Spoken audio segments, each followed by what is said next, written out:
Today's story is more intriguing than frightening. It's about a man who was executed 3 times yet still survived. Well, it's interesting. I think it's very interesting. So come on, make yourselves comfortable and let's figure it out together.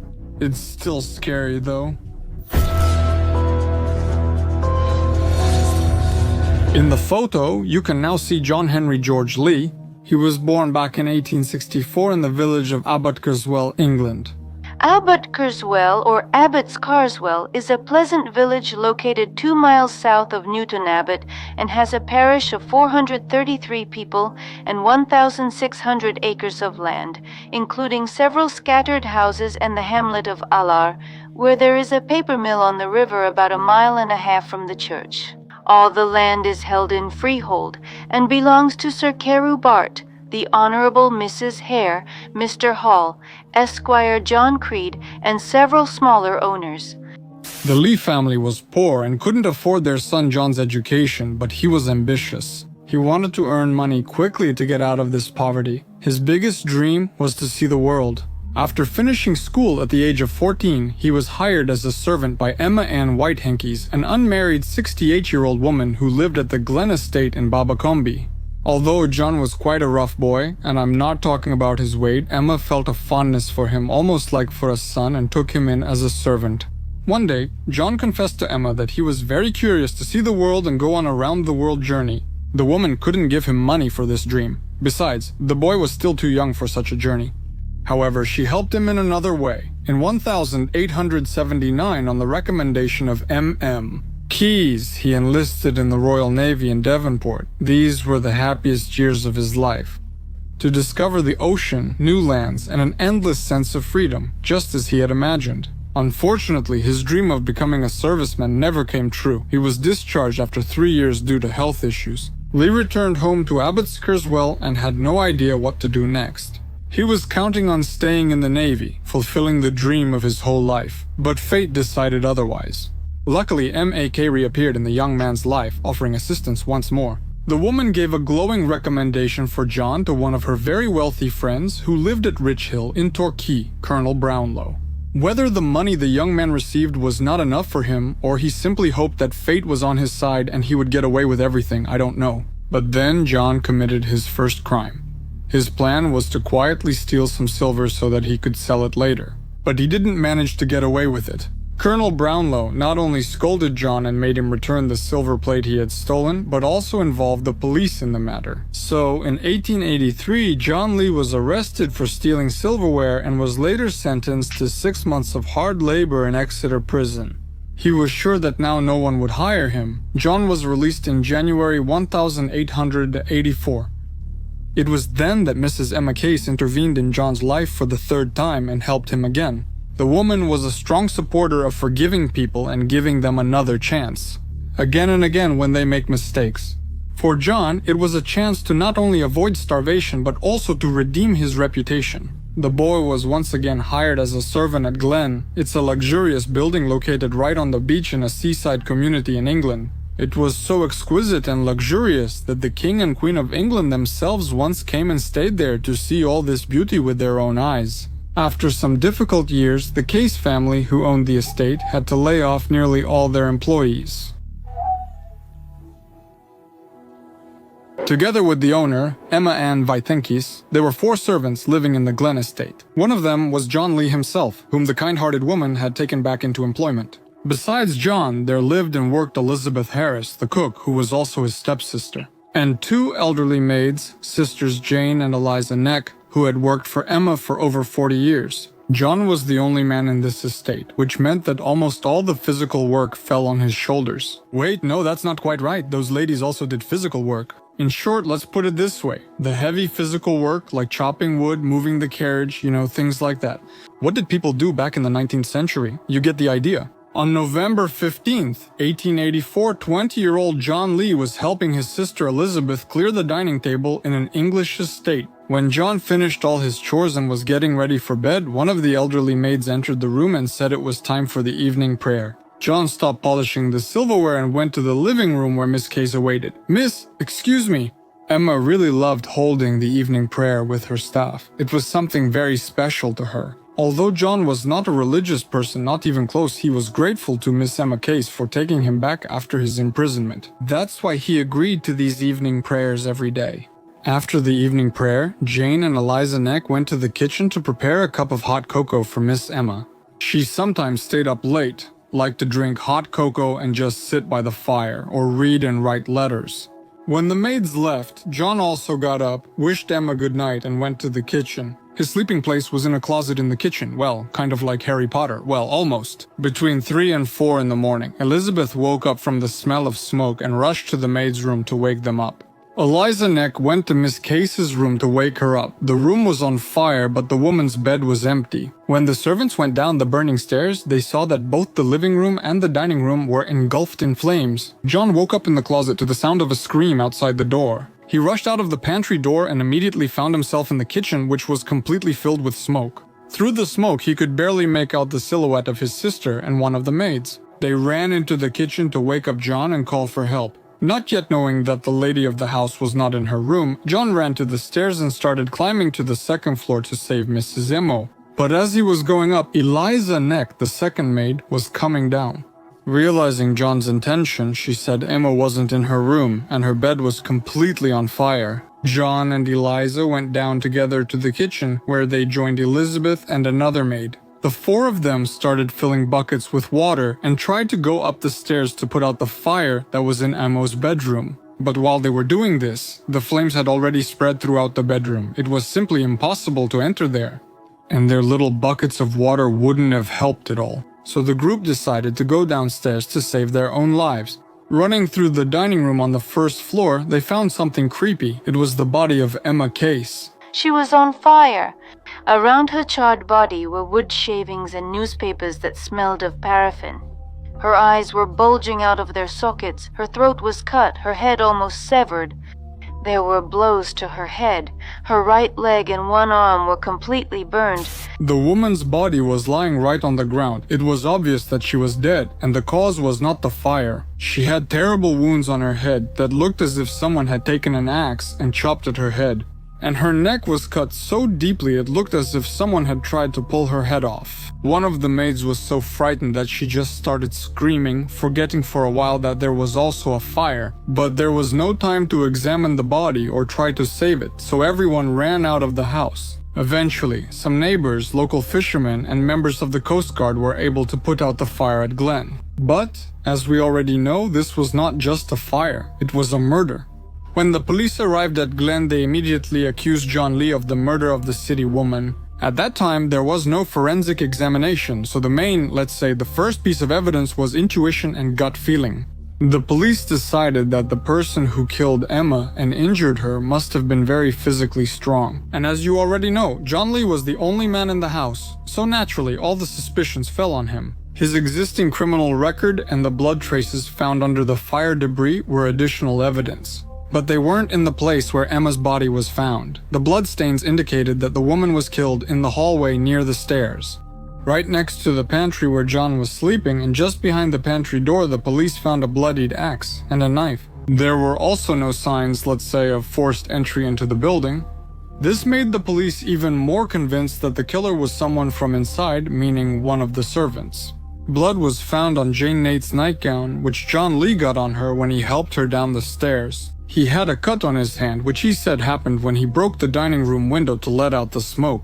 Elizabeth Harris told the police that she heard Lee threatening Mrs. Case because she had cut his wages. When the murder trial began on February 1, 1885, she told the crowded courtroom that Lee had threatened to burn down Glen with Mrs. Case inside. In addition to all this, investigators also determined that the fire had been set deliberately. The person who set it used highly flammable oil. The criminal poured it all over the house and then set it on fire. And the only place where this oil was found, guess where, was inside John's pantry. John Henry George Lee, who was 20 years old at the time, was arrested on suspicion of murder. John couldn't explain his whereabouts during the murder. The next day he was in jail.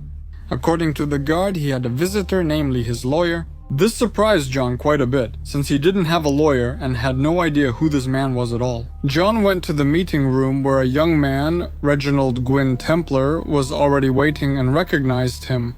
a very successful lawyer who was respected in this area. The only nuance was that he was a good acquaintance of Miss Emma Case. Yesterday it was strange that he was supposed to speak for the defense. The lawyer's first words were the following: John, I know you didn't kill Emma. That's why I'm here.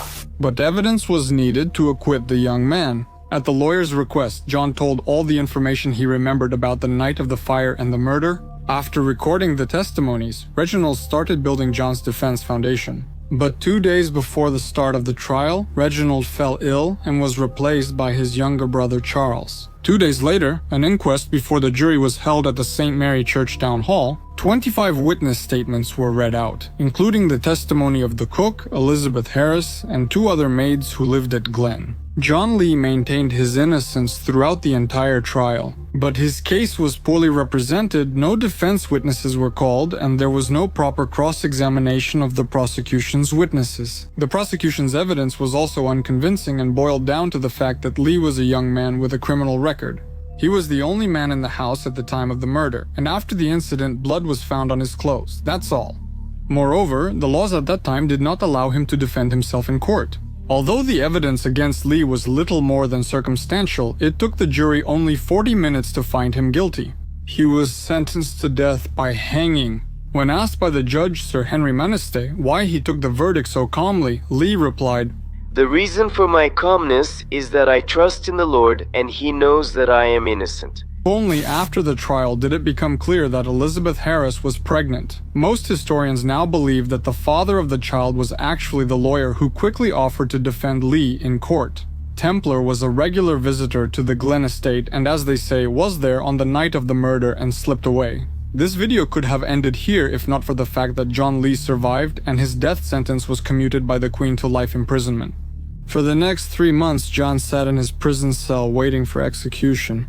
All this time, he tried to convince everyone that he was innocent. The vicar, who knew John well, visited Lee in his cell before the hanging. He passed a statement to the Home Secretary, Sir William Hector, a statement that Lee told him the name of the real killer. The information was ignored and no documented evidence of it survived. However, another letter has survived.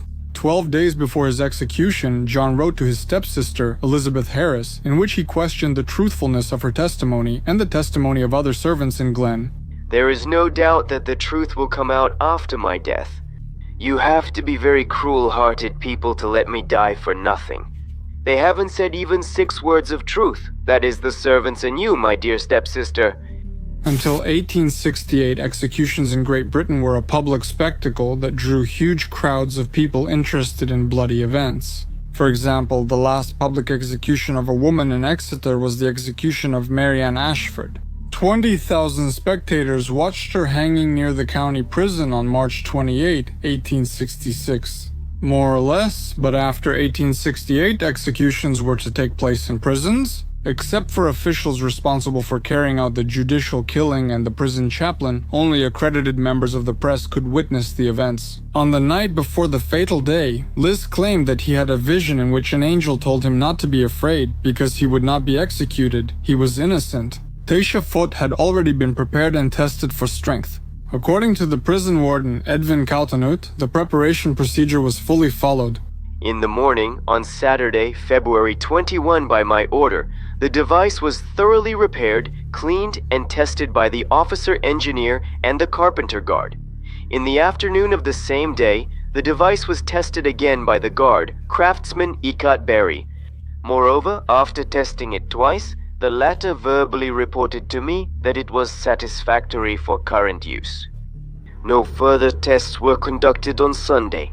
Ikat Berry remained in prison until Monday, when the execution was scheduled to begin at 8 a.m. The chief constable describes the events that unfolded during the attempted execution as follows. When the prisoner reached the place of execution, Kat Berry placed him directly under the crossbeam over which the rope was thrown. He was turned to face the door, and both feet were placed across the joint of the 2 panels or shutters, which formed a curtain. The executioner, with great skill and speed, how did I fail? He tied the criminal's legs above the ankles, pulled the hood over his face, adjusted the noose on his neck, stepped back, and pulled the iron handle or trigger to drop the footboards. To my great surprise, the ladder shifted only a quarter of an inch and turned out to be pressed tightly together, roughly in the center.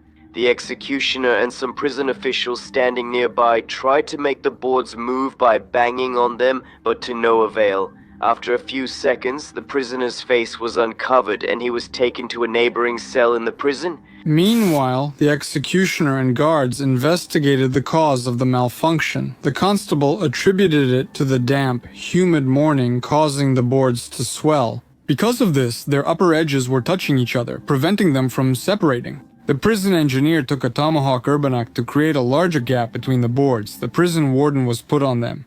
Holding onto the rope with both hands, they pulled the trigger, and the boards fell. The prisoner was brought out again to continue the execution. However, just as before, the boards refused to fall once more. Then they tried to execute Lee for the third time, but again nothing happened. After a lively discussion among the officials present, the execution was stopped and Lee was returned to his cell. At this time, the prison warden informed the chaplain and the prison doctor that the gallows was not working.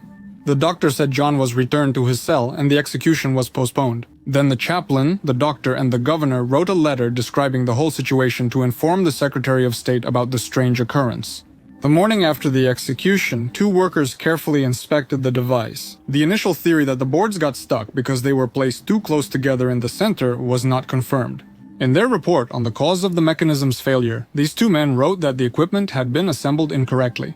They were completely convinced that the cause of the malfunction was that one of the long hinges was pressing too hard on the shutter.